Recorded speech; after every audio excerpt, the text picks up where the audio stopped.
En Hoyts Unicenter, ingresá en www.hoyts.com.ar y comprá ya tus entradas para vivir una experiencia única en Hoyts XD. Fin de espacio publicitario.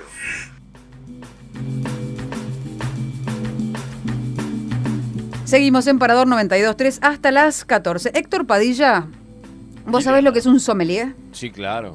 ¿Qué es un sommelier? Una persona que se encarga de catar vinos y de decirnos a nosotros, los ignorantes en el tema, qué es lo que tenemos que tomar. Pero me parece que nos estamos circunscribiendo al razón. Vino nada más, al vino, tenés catadores de té. ¿Qué más? Hay catadores de ¿qué más? ¿De qué más? Esa es buena, ¿eh? Esa es buena. Es buena pregunta. ¿Te imaginaste que podría llegar a haber hidrosommelier de agua? Mirá, sí. ¿Sí? Sí, ¿Por qué? Porque yo noto diferencia entre las aguas. ¿Sí? ¿Entre las Entonces, aguas que comprás? Sí, entonces me imagino que las personas que tienen el gusto un poquito más desarrollado... Yo siento todo igual. ¿Ah, sí? Sí. No, yo por ejemplo me doy cuenta de que el agua Villavicencio tiene muchísimo más ¿Dijiste sodio. una marca? No es lo mismo. Está bien. ¿Y tiene más sodio? Tiene mucho, sí, es más saladita, hay otras que son más ásperas. Jamás lo hubiera imaginado. Sí. Jamás lo hubiera imaginado. ¿Pero hay gente que se especializa en esto? Hay gente que se especializa en esto, como Horacio Bustos, que es sommelier especializado en catas de vino, té y agua, hidrosommelier, miembro de la European Water Taste y director de Hyokuro, Círculo Argentino del Té, declarado de interés cultural. Ay, me voy a dejar de tanta cháchara y lo voy a presentar. ¿Cómo te va, Horacio? Soy Liliana Barani. Hola, ¿qué tal? Buen día, Liliana, ¿cómo andan? Bien, ¿vos? Bien, todo en orden. Qué increíble todo lo que haces. Bueno, el sommelier en realidad tiene que tratar de catar y degustar un producto, pero digamos que el sommelier es un comunicador, entonces bueno, un producto que se puede degustar, la idea es tratar de encontrar estos detalles, estos atributos que pueda tener un producto, ¿no? Uh-huh. ¿Y el sommelier es solamente de las bebidas o también, porque me pasó el otro día que fui a un lugar de la provincia de Buenos Aires donde, en Suipacha, donde hacen quesos, nos dieron de probar unos cuantos, ¿no? De gustar. ¿Hay sommelier de quesos o solamente el sommelier es de lo líquido? No, hay sommelier de queso, hay sommelier de salamines, hay de muchos productos. Incluso en Europa también hay sommelier de caviar, o sea, estamos hablando de bastante específico, temas así que son bastante, digamos, comidas que son bastante específicas. Ajá. Bueno, desasnanos un poquito, si puede ser, Horacio. Nosotros nos decíamos recién con mi compañero que medio que nos cercamos en el catador de vino, el sommelier, ¿no? Claro, claro. Y sabemos, ya por una cuestión cultural, sabemos que tenemos Cabernet, que tenemos Malbec, que tenemos bla, bla, bla, bla. Pero, por ejemplo, ¿qué pasa con las aguas? Es que las aguas también tienen, digamos que tienen sabores. ¿Por qué digo que tienen sabores? Antes nos habían dicho siempre que mitológicamente ya diríamos que el agua era insípida. Bueno, digamos que aromas a veces es más complejo encontrar. En cuanto a lo que hacemos en una cata y degustación de un agua es los mismos aspectos que se toman con el vino, o sea, el aspecto visual, el aspecto olfativo y el gustativo. Lo que más se destaca en el tema del agua es el aspecto gustativo, es lo que predomina, donde se pueden encontrar, digamos, las diferencias. ¿Y en qué se basan las diferencias? En los minerales que tiene el agua. Si uno ve el rotulado de cualquier agua, nacional o importada, donde sea, ¿no? Ve los minerales que hay, que está el sodio clásico, ¿no? Calcio, magnesio. Digamos que hay un conjunto de minerales que son los que determinan después el sabor del agua. Como decía ahí tu compañero, el tema del sodio en ese agua que está en esa villa. Tiene un sodio, digamos, para Argentina elevado en algún sentido. No es que sea como algunas aguas europeas que son demasiado sódicas. El sodio lo que aporta en un sentido es el sabor salino que tiene ese agua en particular. Que si uno la compara con un agua de bajo sodio, clásica también local de Argentina, se notan las diferencias. La idea siempre es hacer la cata en conjunto, o sea, probar una y probar la otra, para notar bien la diferencia. ¿Puedo hacerte una consulta? Sí, porque hay algo que yo noto en ese agua particular, la que estamos hablando de la villa, sí. Que es mucho más liviana que las otras. ¿Puede ser que no tiene aspereza? En realidad, por la lógica, generalmente un poquito más intensa en general, porque es un poco más cremosa por lo que le da el sodio. Ah, entonces debe ser el sodio que me engaña al paladar y yo pienso sodio, que que es más suave, que como que tuviera menos, ¿cómo se dice? Digamos que lo que se puede encontrar es un poquito de amargor en general, ¿no? Que le da. Hay una que también tiene un eco que es un poco más ligera, porque tiene el muy bajo sodio, 10 miligramos, y es que, bueno, tienen menos sabor, es más neutra en algún sentido. Ah, bien. Eso es lo que decimos cuando, digamos, como conceptos que usamos para hacer una cata de agua. Sí.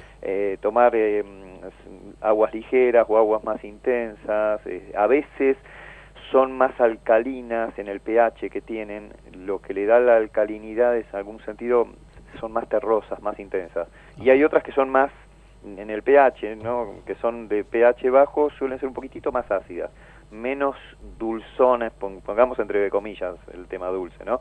Pero que le dan cierto sabor dulce, ¿no? A ver, ¿y qué diferencia tienen esas aguas carísimas? Por ejemplo, yo estuve trabajando de asistente en una productora que se llama Fénix. Sí. Y los artistas internacionales, por ejemplo los Black Eyed Peas, me pedían aguas Fiji. ¿Cómo? Fiji. ¿Es una marca? Una marca, ¿O es el origen Es una marca de agua en botellas muy chiquitas, es como la Evian o esas marcas. ¿Y dónde se hace? Y en las Islas Fiji, justamente. También. Es porque se hacen ahí. Sí, ¿Y qué tienen de particular? ¿Qué tiene de especial? Digamos que en el caso de las aguas Fiji son aguas más, digamos, más dulces en algún sentido. Tienen un cierto sabor de dulce, entre comillas, como decía recién. No son tan intensas en algún aspecto. Hay aguas que, por ejemplo, nombrando aguas europeas, ¿no?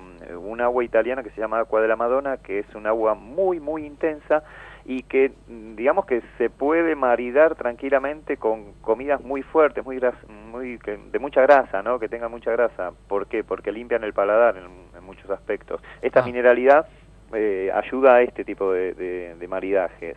En ese sentido es la diferencia. De todos modos es agua, ¿no? Sí, o sea, claro. También hay que salvar la distancia con un vino.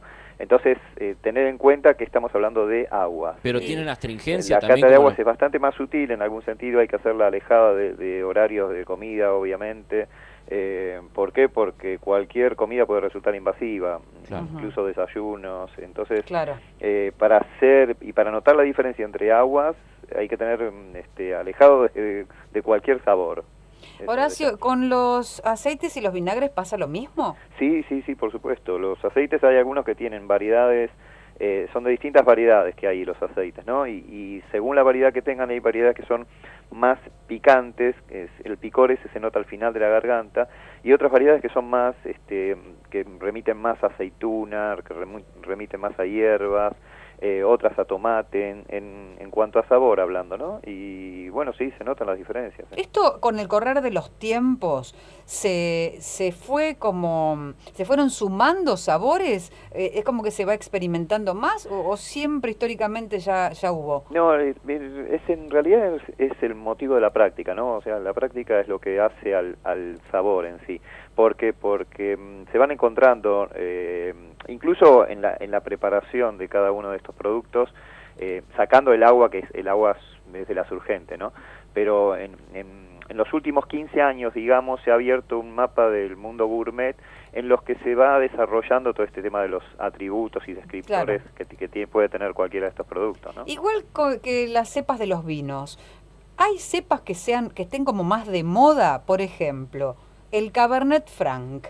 Sí, se ha puesto en moda en los últimos tiempos justamente, porque de hecho acá en Argentina siempre se habló de lo que es el Malbec, obviamente por la uva emblemática. Y el Cabernet. Y el Cabernet, claro. En los últimos tiempos sí, Cabernet Franc, digamos que siempre se lo utilizó como una uva de corte, ¿no? O sea... ¿Qué significa? Y que sean dos variedades de uvas, por ejemplo, una que predomina y la otra como para cortar ese vino, para aportar otro tipo de sabor. ¿Es lo que se llama bivarietal? Bivarietal, claro, cuando están en un porcentaje más o menos 60-40. ¿Y en este caso cuáles son las dos que se mezclan en el Cabernet Franc? Cabernet Franc se suele usar mucho con el Malbec.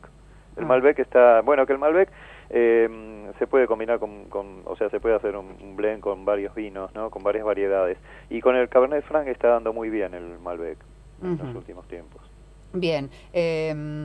Cabernet Franc, después hay otra que el Pinot Pinot Noir, no, pero está el Pinot Grigio. El Pinot Grigio también, sí, y el Petit Verdot. Hay variedades que están surgiendo ahora en estos tiempos y está bueno que pase eso y que no quede Argentina solamente pensando en el Malbec o en el Torrontés entre los blancos.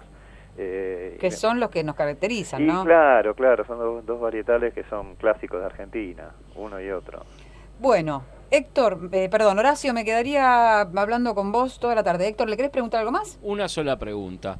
Yo recuerdo una vez hablando con una persona que le gustaban mucho los ají. Lo escucho muy bajo. Los ají picantes, ¿me escuchás? Ahora sí. Le gustaban mucho a esta persona los ají picantes, ¿no? Sí. Y me decía que tenía que ver mucho con la tierra del lugar. En el caso de las aguas, ¿pasa lo mismo? Sí, por supuesto.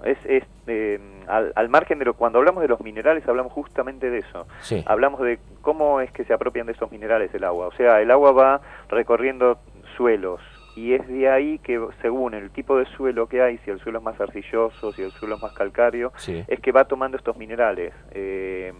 Por eso va o aumentando o disminuyendo el calcio, o en tal caso, si es un lugar que es más salino, va a tener más sodio. Pero la idea es esa de lo que pasa con el agua. Y cuando yo siento en la lengua esta astringencia, ¿no? ¿Qué es el calcio? ¿Qué es hay algún tipo de sedimento? Sí. Porque yo siento que en el agua esta de la que hablábamos era como más liviana y como que pasa sin rozar la lengua. Sí, en muchos casos es el bicarbonato. Son los bicarbonatos que tiene el agua. Ah, mira. Son los bicarbonatos que tiene el agua. ¿Todas tienen bicarbonato? No tanto, algunas sí, pero generalmente las europeas son las que tienen bicarbonatos elevados. Y elevados hablo de 1000 o 2000 miligramos por litro, es un montón. Bien, bien. Bueno, y vos trabajás como sommelier para alguna empresa, sos privado, ¿cómo estuve es? durante un tiempo bastante grande entre varias empresas, trabajando para varias empresas de agua, y bueno, después lo que siempre organizo son talleres de agua en los que invito a la gente para participar en el tema de catar aguas y de conocer un poco las teorías de todo lo que es el ciclo del agua, la composición, la clasificación de las aguas. Y sobre todo porque, bueno, como comentabas antes, que tengo una escuela de té. Ah, tenés una escuela de té, claro, eso es importante. Teniendo una escuela de té, si no hacemos el té con buen agua, o sea, claro, digamos que cuando hacemos té buenos, es importante el agua en ese sentido. Okay. Entonces, bueno, por eso es que en un sentido se combina, ¿no? Lo mío. ¿Podemos invitar a visitar tu página, Horacio? Sí, si quieren acercarse es Gyokuro Instituto de Té, o si no, Horacio Bustos Sommelier. Me encuentran como Horacio Bustos Sommelier. Empezaron los cursos ahora justamente de sommelier de té, si quieren acercarse. Uno de café me gustaría hacer, ¿no das? No, café no. No es lo mío. No es lo tuyo es el té. Es el té. Bueno, sé que no tengo mucho conocimiento del té. El otro día me acercaron uno con hierbas, uno en hebras, con hierbas no, con un sabor como a chocolate. Mi cultura de té es muy básica. Claro, son blends esos. Es lo mismo que en los vinos, pero bueno, con el agregado, no blends de té puro. Hay té puros y té que son hechos en blends. Cuando es con blend, que se le agregan trocitos de chocolate, de naranja, claro, o ese tipo de cosas. Una pregunta sobre el té. Otra más. No lo dejamos más. A mí me gusta mucho el té Earl Grey. Sí, ¿no? Que se hace con ese aceite de bergamota. Exacto. Aquí en Argentina, ¿hay alguien que fabrique realmente con aceite de bergamota, que lo hayan extraído aquí o que venga importado, o se usa solamente esencias artificiales? Sí, en general son esencias artificiales. Ajá. Digamos que para hacer un Earl Grey en sí se necesita un buen té de Ceilón también, o sea, un buen té negro. Lo que aporta el té negro también es importante, ¿no? Al margen de la esencia. Entonces a veces se hace difícil hacer un buen Earl Grey. Muy bien. Ahora sí lo podemos dejar en paz. Está Pobre, bien. Le estamos por hoy está bien. Por hoy. Por Capaz favor. que te volvemos a llamar. Sí, por favor, cuando gusten. Horacio, que tengas buenas tardes y gracias por compartirnos toda tu sabiduría. Muchas gracias a ustedes y bueno, que tengan un lindo día. Horacio Bustos, sommelier.